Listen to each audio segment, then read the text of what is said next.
नमस्कार दोस्तों, स्वागत है आप सभी का मेरे चैनल यूरेनियम गुरुजी में। यहाँ पर आज हम लोग 27 अक्टूबर से बनने वाले करंट अफेयर को डिस्कस करने वाले हैं। चलिए बिना किसी देरी के शुरू करते हैं आज का सेशन।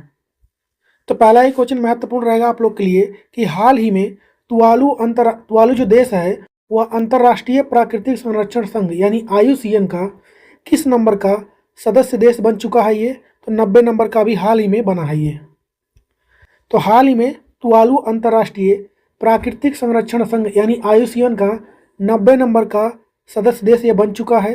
तुवालू की बात करेंगे क्यों इसमें शामिल हुआ है, तो तुवालू के IUCN का 90 नंबर का सदस्य बनने का कारण जलवायु परिवर्तन यानी क्लाइमेट चेंज है और समुद्र के स्तर में वृद्धि जैसे गंभीर खतरे हैं।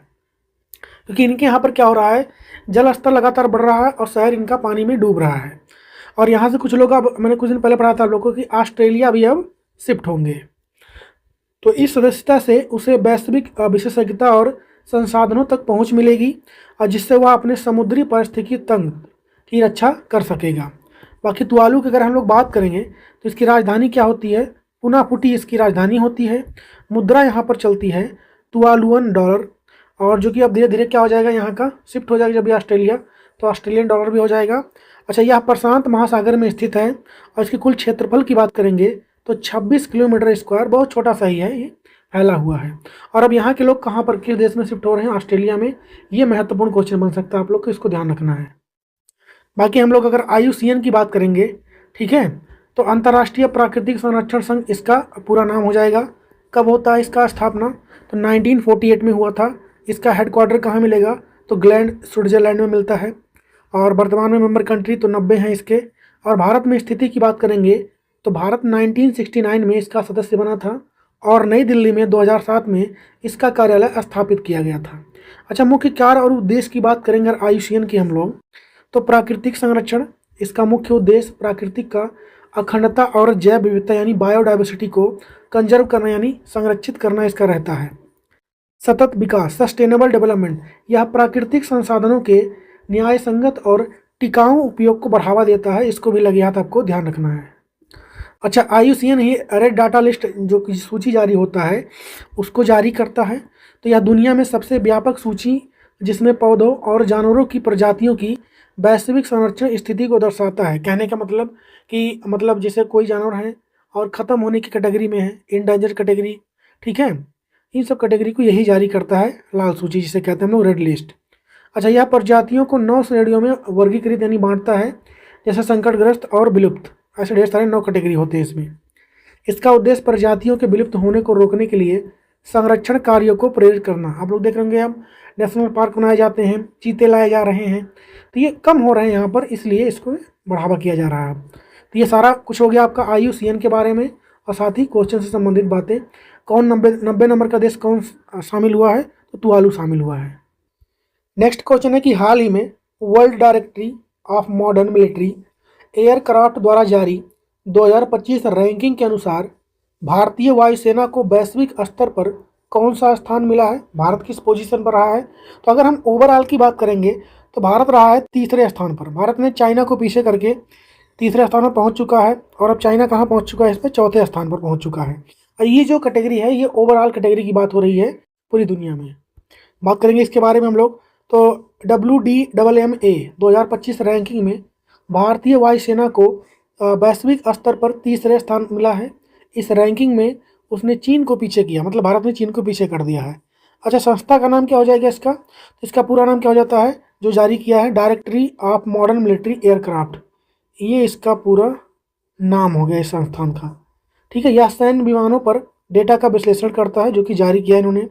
अच्छा, भारतीय वायुसेना की रैंक 2025 के रैंकिंग में भारतीय वायुसेना को तीसरा स्थान मिला है, ठीक है। वहीं पर जो ट्रूवेल रैंकिंग आई है उसमें भारत 6वें स्थान पर रहा है और चीन 7वें पर।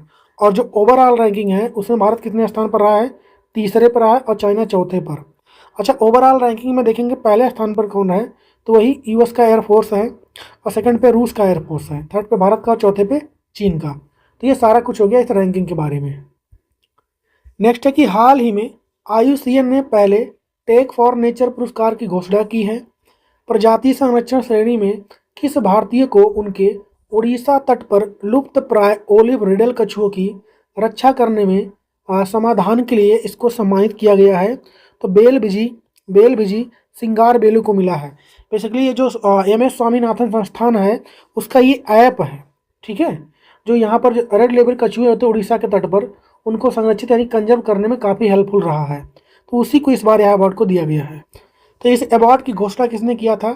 टेक फॉर नेचर पुरस्कार की घोषणा अक्टूबर 25 में आबू धाबी में आयोजित IUCN विश्व संरक्षण कांग्रेस में किया जाता है। विजेता की बात करेंगे तो भारत के तमिलनाडु की बेलबिजी सिंगरबिलू को प्रजाति संरक्षण श्रेणी के तहत सम्मानित किया गया है। वह MS स्वामीनाथन रिसर्च फाउंडेशन से संबंधित है। पुरस्कार का कारण क्या है? तो उन्हें उड़ीसा के तट पर लुप्त प्राय ओलिव रिडले कछुओं की रक्षा के लिए उनके अभिनव समाधान के लिए इस पुरस्कार को दिया गया है। अच्छा, अगर हम लोग ओलिव रिडले कछुओं की बात करेंगे तो यह एक समुद्री कछुए की प्रजाति है जो उड़ीसा के तटों पर अंडे देने के लिए जानी जाती है। इसका संरक्षण एक महत्वपूर्ण मुद्दा है, इसलिए इनको पुरस्कार को दिया गया। आपको ध्यान रखना है, इसको दिया गया है MS स्वामीनाथन की संस्थान को। नेक्स्ट क्वेश्चन है कि भारतीय क्रिकेटर्स एसोसिएशन यानी ICA की पहली महिला अध्यक्ष भी हाल ही में कौन बनी है? शांता रंगास्वामी। ये भारत की पूर्व क्रिकेटर रह चुकी हैं। इन्हीं को इस मतलब इस पद पे भेजा गया और ऐसा बनने वाली पहली भारतीय महिला होने वाली हैं। तो हाल ही में पूर्व भारतीय महिला क्रिकेटर शांता रंगास्वामी को भारतीय क्रिकेटर एसोसिएशन का अध्यक्ष चुना गया है।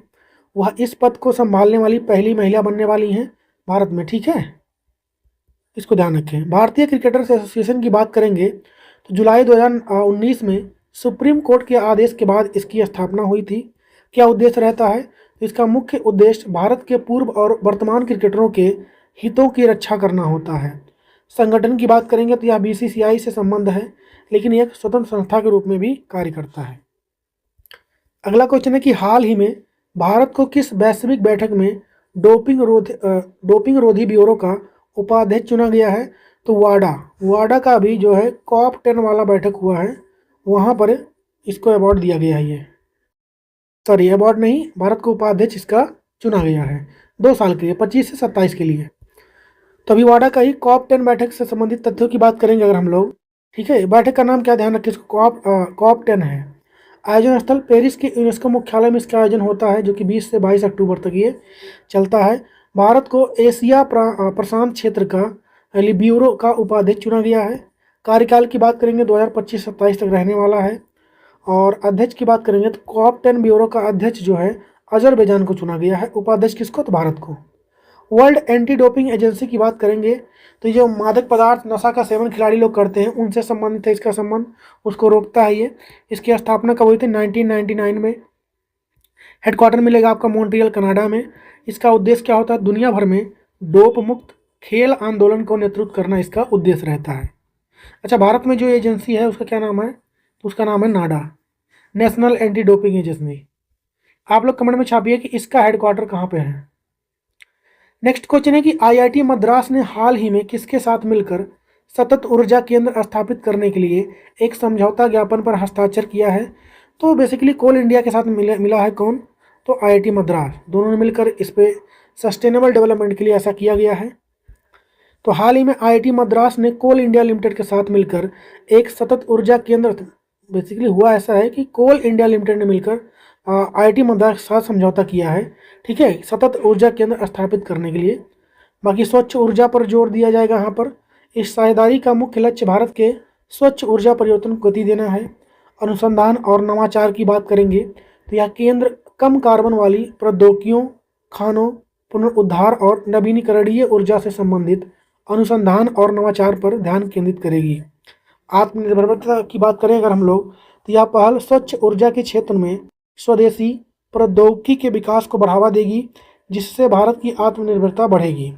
नेट जीरो लक्ष्य की बात करेंगे तो यह समझौता भारत के 2070 तक शुद्ध शून्य नेट जीरो कार्बन उत्सर्जन के लक्ष्य को हासिल करने में मदद करेगी। अच्छा, भारत का टारगेट कब तक है शुद्ध शून्य कार्बन उत्सर्जन का? 2070 है। तब तक क्या पता निपट जाए हम।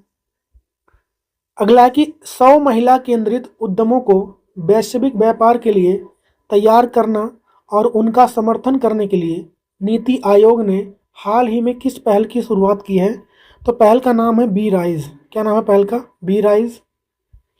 तो हाल ही में नीति आयोग ने डीपी वर्ल्ड के साथ मिलकर बी राइज पहल शुरू किया है। ठीक है, साझेदारी की बात करेंगे तो यह पहल नीति आयोग के महिला उद्यमिता मंच यानी WEP और वैश्विक लॉजिस्टिक्स कंपनी डीपी वर्ल्ड का एक संयुक्त प्रयास है। अच्छा, इसमें होगा क्या? तो 100 महिलाओं को सिलेक्ट किया जाएगा जो कि MSME क्षेत्र में बिजनेस कर रही हैं। मतलब इस कार्यक्रम के तहत 100 महिलाओं का जो नेतृत्व वाले सूक्ष्म, लघु और मध्यम उद्यमों यानी MSME को निर्यात के लिए तैयार करना, ताकि वे वैश्विक बाजार में पहुंच बना सकें। ठीक है, उनको ग्लोबलाइज करना इसका उद्देश्य है। नेक्स्ट क्वेश्चन है, केंद्र सरकार ने हाल ही में किस देश में स्थित भारतीय तकनीकी मिशन को दूतावास का दर्जा दिया है? तो अफगानिस्तान। आंसर क्या हो जाएगा? अफगानिस्तान। तो हाल ही में केंद्र सरकार ने अफगानिस्तान की राजधानी काबुल में स्थित भारतीय तकनीकी मिशन को दूतावास का दर्जा दिया है। अच्छा, ये ऐसा क्यों हुआ है? तो आपको पता होगा कि 2021 में तालिबान द्वारा अफगानिस्तान पर कब्जा मत कर लिया गया था, तो भारत ने काबुल में अपना दूतावास बंद कर दिया था, मतलब अफगानिस्तान में। अच्छा, जून 2022 की बात है कि भारत ने वहाँ राजनयिक उपस्थिति बनाए रखने के लिए एक तकनीकी मिशन शुरू किया था। तो ये तो बैकग्राउंड हो गया उसका। अच्छा, लेटेस्ट क्या हुआ है? तो हाल ही में अफगानिस्तान के विदेश मंत्री मौलवी आमिर खान, तो फोटो थोड़ा ऊपर कर देना, इनका नाम क्या है? मौलवी आमिर खान मुत्ताकी, इन्होंने भारत का दौरा किया था। उनकी भारत यात्रा के बाद विदेश मंत्रालय ने काबुल में भारत के तकनीकी मिशन को तत्काल प्रभाव से दूतावास का दर्जा बहाल करने की घोषणा की थी। आपको यहाँ पर दिख रहे हैं विदेश मंत्री राजनाथ सिंह, सॉरी एस जयशंकर प्रसाद हैं ये। ठीक है, विदेश मंत्री भारत के एस जयशंकर प्रसाद हैं, और ये आमिर खान जो अभी इनकी मुलाकात हुई थी, अभी हाल ही में आए थे ये। नेक्स्ट क्वेश्चन है कि हाल ही में आयरलैंड की नई महिला राष्ट्रपति जो है ये कौन बन चुकी हैं? कैथरीन कोनली बने हैं। कौन बनी हैं? कैथरीन कोनली, फोटो में आपको दिख रही हैं। तो हाल ही में आयरलैंड के नए राष्ट्रपति के रूप में स्वतंत्र उम्मीदवार कैथरीन कोनली को चुना गया है, ये इनका नाम है। कैथरीन कोनली एक पूर्व वकील और स्वतंत्रता राजनेता हैं। उन्होंने 2016 से आयरलैंड के संसद के सदस्य के रूप में कार्य किया था। चुनाव में जीत की बात करेंगे तो उन्होंने 2025 के आयरिश राष्ट्रपति चुनाव में भारी मतों से जीत हासिल की, जिसमें उन्हें 63% से अधिक पहली वरीयता के वोट मिले, जो आयरलैंड के इतिहास में सबसे अधिक है। पदभार ग्रहण की बात करेंगे, 11 नवंबर 2025 को आयरलैंड के 10वें राष्ट्रपति के रूप में शपथ लेंगी वो, और वह माइकल डी, जो कि पहले राष्ट्रपति यहाँ कौन थे, माइकल डी हिंगिस का स्थान लेंगी, जो 2 कार्यकाल पूरे कर चुके हैं। नेक्स्ट है कि 2026 शीतकालीन ओलंपिक के लिए भारत के मसाल वाहक के रूप में किसे चुना गया है? अभिनव बिंद्रा को। तो 2026 में होने वाली शीतकालीन ओलंपिक में भारत के मसाल वाहक यानी टार्च बियरर के रूप में भारत के पहले व्यक्तिगत ओलंपिक स्वर्ण पदक विजेता अभिनव बिंद्रा जी को चुना गया है। ठीक है, शूटिंग में उन्होंने भारत के लिए मेडल जीता था, मतलब पहली बार। ठीक है, देखो भारत ने गोल्ड मेडल तो पहले भी जीते थे, ऐसी बात नहीं थी। ठीक है, पर ये जो व्यक्तिगत रूप से होता है ना, उस कैटेगरी में उन्होंने जीता था। हॉकी में भारत पहले से ही गोल्ड मेडल जीता है उसमें। 2026 शीतकालीन ओलंपिक से बात करेंगे हम लोग। इस बार कहाँ पर इसका आयोजन होगा? तो इटली के मिलान और कार्टिना डी अम्पेजी में इसका आयोजन किया जाएगा। कब से कब तक? 6 फरवरी से लेकर के 22 फरवरी तक। ठीक है, 2026 में। और आप लोग कमेंट में छापिए कि गोस्ट टाउन विजिटर नामक तस्वीर के लिए सर्वश्रेष्ठ वन्यजीव फोटोग्राफर पुरस्कार 25 वाला यह किसको दिया गया है? तो इसका जवाब छापेंगे आप लोग कमेंट में। बाकी आज वॉइस क्वालिटी आप लोग बताइएगा कमेंट में कैसा लग रहा है। मैं थोड़ा माइक चेंज किया है ताकि वॉइस क्वालिटी और इम्प्रूव हो सके, तो आप लोग कमेंट में जरूर बताइएगा वॉइस क्वालिटी कैसी रही है। बाकी आप लोग ध्यान रखिए अपना, पढ़ते रहिए, आगे बढ़ते रहिए। मिलेंगे कल के वीडियो में, तब तक के लिए जय हिंद।